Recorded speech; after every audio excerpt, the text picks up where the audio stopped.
Dron je ušao u NATO luku i eksplodirao. Ko je kriv? Evo šta se zaista dogodilo. Prijatelji, ono što ćete sada čuti nije standardna vest. Ovo je priča o tome kako jedan izgubljeni dron, navodno omamljen ruskim signalima, luta Crnim morem i završava svoj put eksplozijom pored naftnog terminala u rumunskoj luci Konstanca. I dok se dim dizao iznad NATO teritorije, u pozadini su se odvijale diplomatske bitke koje će odrediti sudbinu celog regiona, ali to nije sve. Dakle, rano jutro, luka Konstanca na Crnom moru, radnici na naftnom terminalu tek su započeli smenu kada se začulo nešto što nije podsjećalo ni na jedan poznati zvuk. Kako kasnije prenose rumunski zvaničnici, a potvrđuje i samo Ministarstvo odbrane Rumunije, jedan mornarički dron, pun eksploziva, samo detonirao se u blizini terminala i tu je prva ključna stvar. Niko nije povređen, nema žrtava, ali ono što je još važnije, kako je izjavio rumunski ministar odbrane Radu Miruta, ukrajinsko upozorenje stiglo je oko 10 sati po lokalnom vremenu. To je značilo da su vlasti imale dovoljno vremena da evakuišu ljude iz tog područja. Ukrajinska mornarica je odmah preuzela vlasništvo nad uređajem. Njihovo objašnjenje zvuči kao scenarij za akcijni film. Dron je, kako tvrde, bio ometan ruskim elektronskim ratovanjem. Drugim rečima, Rusi su mu ometali signale, on je izgubio kontrolu i jednostavno odlutao u rumunske vode. Zamislite. Ali ovo odmah povlači pitanje, kako to da ukrajinski dron, koji navodno kontrolišu, završi na teritoriji NATO članice? Portparol Ukrajinskog ministarstva spoljnih poslova izjavio je da ovaj incident dokazuje da ruska agresija predstavlja prijetnju ne samo Ukrajini, a rumunski predsjednik Nikusor Dan nije oklevao. On je na društvenim mrežama jasno rekao: ulazak ovog drona u rumunski suvereni prostor je direktna posljedica rata koji je Rusija vodila protiv Ukrajine. To je veoma oštra izjava predsjednika jedne NATO zemlje. On nije okrivio Ukrajinu, iako je njihovo oružje eksplodiralo na njegovoj teritoriji. On je prstom pokazao pravo na Moskvu. E sad, ovdje dolazimo do onog dela priče koji sve dodatno komplikuje. Ukrajinska mornarica je priznala da je dron bio van njihove kontrole, ali zašto? Zato što su Rusi koristili, kažu, signalne ometače. To znači da je po njihovim navodima Rusija svojim delovanjem direktno izazvala incident na teritoriji NATO saveza. Bez ruskog ometanja dron ne bi zalutao, tvrde. Bez drona koji luta ne bi bilo eksplozije pored naftnog terminala. Bez eksplozije ne bi bilo diplomatske krize. Lanac događaja je jasan, a posljednja karika vodi do Moskve. Međutim, priča oko drona u Konstanci nije jedina vest koja je obeležila ovaj petak. Dok se dim još uvijek dizao iznad Rumunije, potpuno druga vrsta tenzije rasla je na relaciji Kijev-Varšava. Ovdje dolazimo do istorije koja boli, i to baš jako boli. Naime, ukrajinski predsjednik Volodimir Zelenski je potpisao dekret. Tim dekretom se priznaje učinak jedne ukrajinske jedinice specijalnih snaga u borbi protiv Rusije, ali problem je u imenu koji im je dao. Jedinica je dobila ime po Ukrajinskoj ustaničkoj armiji, skraćeno UPA. I odmah moramo da kažemo šta je UPA, jer bez toga niko ne razume zašto su Poljaci besni. Dakle, prema medijskim saznanjima, UPA je nacionalistička grupa koja se tokom Drugog svjetskog rata prvenstveno borila protiv Sovjetskog saveza. Njen odnos sa nacističkom Njemačkom se menjao. Čas su sarađivali, čas su bili neprijatelji, ali ono po čemu je UPA ostala upamćena u Poljskoj, to su masakri u Voliniji i istočnoj Galiciji. To se dešavalo između 1943. i 1945. godine. U regionu koji se danas nalazi na severozapadu Ukrajine i jugoistoku Poljske, pripadnici UPA su pobili, prema istorijskim činjenicama, oko 100.000 Poljaka, kaže se oko 100.000. To nisu bili vojnici, to su bili civili. To je Poljska nikada nije zaboravila, a sa druge strane i Ukrajinci su ginuli u odmazdi. 1000 njih su ubili poljski partizani. I sada Zelenski 2026. godine dodeljuje ime UPA jednoj jedinici koja se bori protiv Rusije. Kako je poljski ministar odbrane Vladislav Kosinjak-Kamiš rekao za poljski narod, UPA je prije svega simbol zločina počinjenih nad bespomoćnim civilima. On je u petak pozvao Ukrajinu da preispita ovu odluku. Poljski premijer Donald Tusk je ceo potez nazvao zabrinjavajućim i to je blago rečeno.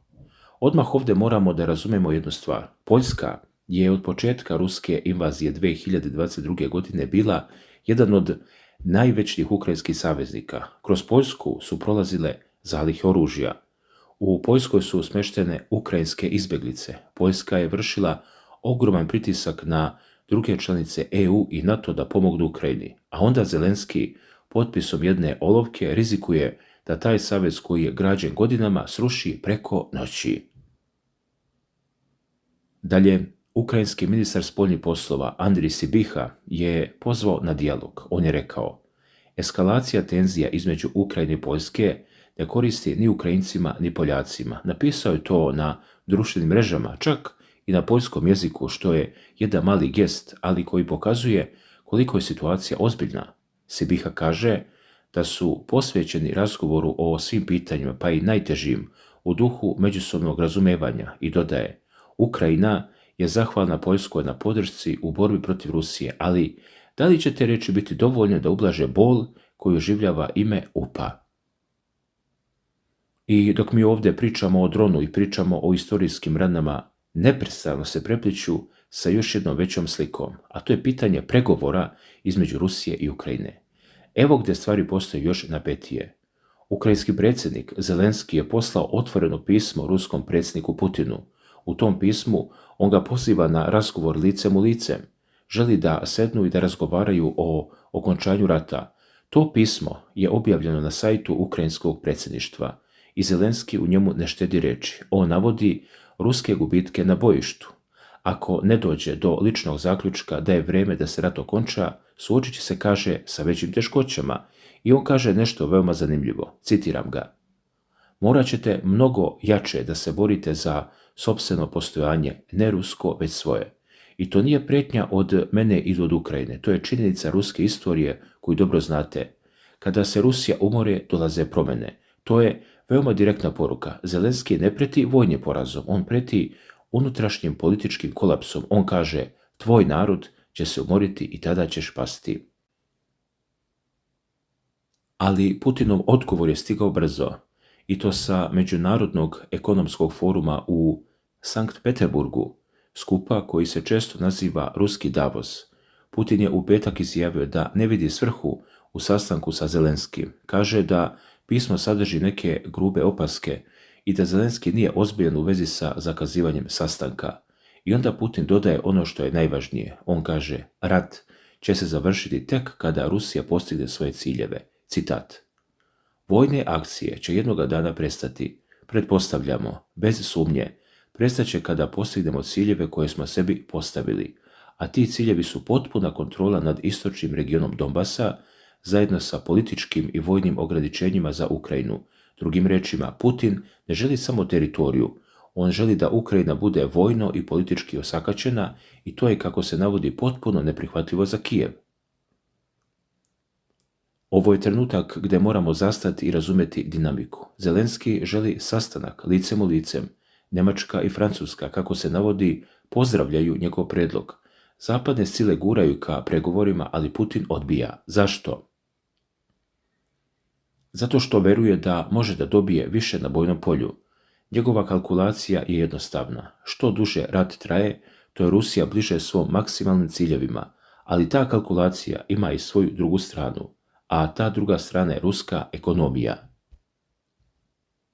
Putin je na istom forumu u Sankt Peterburgu govorio i o ekonomiji i ovdje je njegova poruka bila jasna. Rusija nije pred kolapsom. On je rekao, čujemo kritike sa svih strana da je sve propalo, ali mi smo se spustili na isti nivo na kojem zemlje eurozone doživljavaju rat posljednjih nekoliko godina.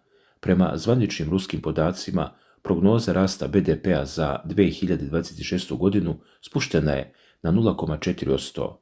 Ranija procena je bila 1,3%. Sa druge strane, Za Njemačku se očekuje rast od 0,5%. Na papiru te brojke deluju slično. Međutim, analiza Centra za analizu europske politike iz Brisela pokazuje nešto sasvim drugo.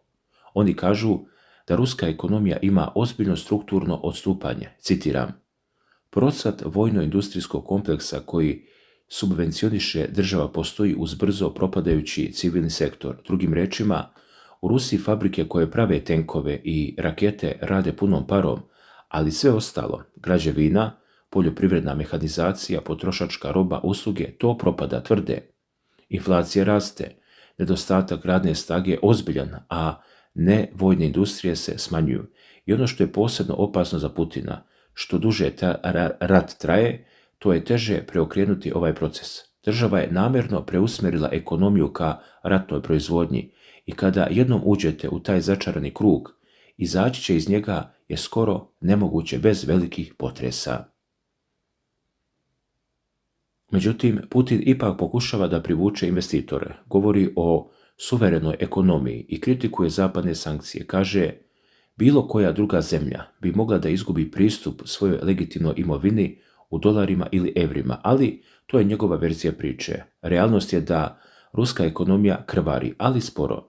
I to sporo krvarenje možda dovoljno da izdrži još godinu, 2, 3. Pitanje je da li će se Putinova kalkulacija isplatiti ili će ga ekonomski pritisak na kraju naterati na pregovore koje sada odbija. I dok se ovo dešava, u Vašingtonu se odigrava potpuno druga priča. Kako se navodi, američki zakonodavci su usvojili zakon o podršci Ukrajini. I ono što je ovdje ključno, usvojili su ga uprkos Trumpu, doslovno, kako se navodi, prkoseći Trumpu. To znači da unutar američke politike postoji snažna struja koja želi da nastavi sa pomoći Ukrajini, bez obzira na to ko sedi u Beloj kući. To je važan signal za Moskvu. Trump je više puta govorio o smanjenju podrške Ukrajini, ali Kongres mu očigledno ne da to lako izvede. I dok se sve ovo dešava, dron u Rumuniji, sukob sa Poljskom, Putin i Zelenski u ratu rečima, američki Kongres, na terenu se odvija još jedna ljudska priča. Radi se o razmjeni ratnih zarobljenika. Ujedinjeni Arapski Emirati su posredovali u razmjeni 185 vojnika sa obe strane. Ukrajinski predsjednik Volodimir Zelenski je rekao da su među vraćenima vojnici koji su bili u ruskom zarobljeništvu još od 2022. godine. Branili su Mariupolj, branili su Azovstalj, branili su sektore Donjecka, Luganska, Harkova, Hersona, Zaporožja, Sumija, Kijeva, pa čak i Kurska. Zelenski kaže, povratak naših ljudi je stalni prioritet za Ukrajinu. Rusko ministarstvo odbrane je sa svoje strane potvrdilo da je vraćeno 185 ruskih vojnika. Ovo je jedan od retkih primjera stvarne komunikacije i saradnje između Kijeva i Moskve. I dok se svi svađaju oko velikih političkih pitanja, ovi ljudi, ovi vojnici vraćaju se kućama i to je možda jedina sveta tačka u cijeloj ovoj priči. U međuvremenu priča o nuklearnoj bezbednosti se ne spominje često, ali je veoma važna.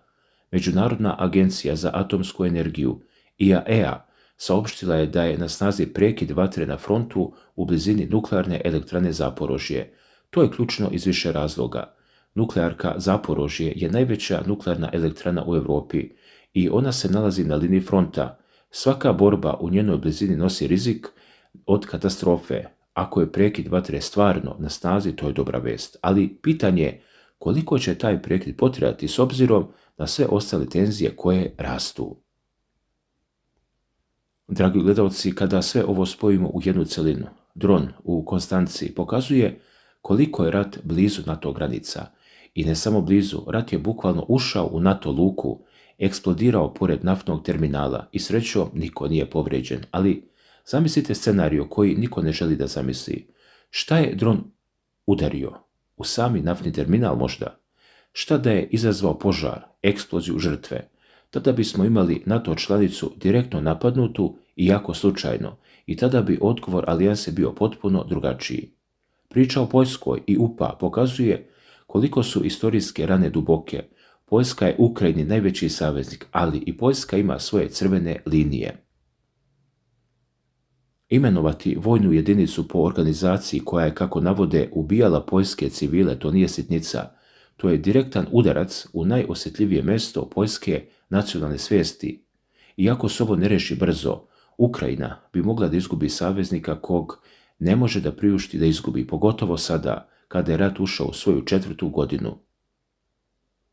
A razgovori između Putina i Zelenskog su po svemu sudeći mrtvi, prije nego što su i počeli. Putin ne vjeruje Zelenskom, Zelenski ne vjeruje Putinu i svaki novi incident, kao što je dron u Konstanci, samo produbljuju jaz.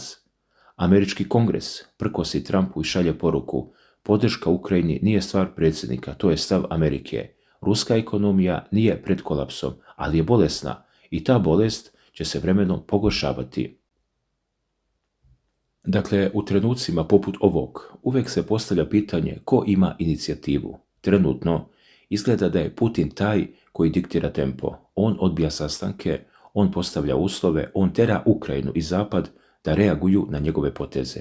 Dakle, ova priča nema srećan kraj, bar ne još, i neće imati sve dok se dronovi ne zaustave, dok se istorijske podjele ne zaleče, dok se dvojica predsjednika ne nađu za istim stolom. Ali do tada nastavljamo da pratimo, jer svaki dan donosi nove eksplozije, nove diplomatske krize, nove razmjene zarobljenika i nove izjave koje menjaju pravac ovog sukoba.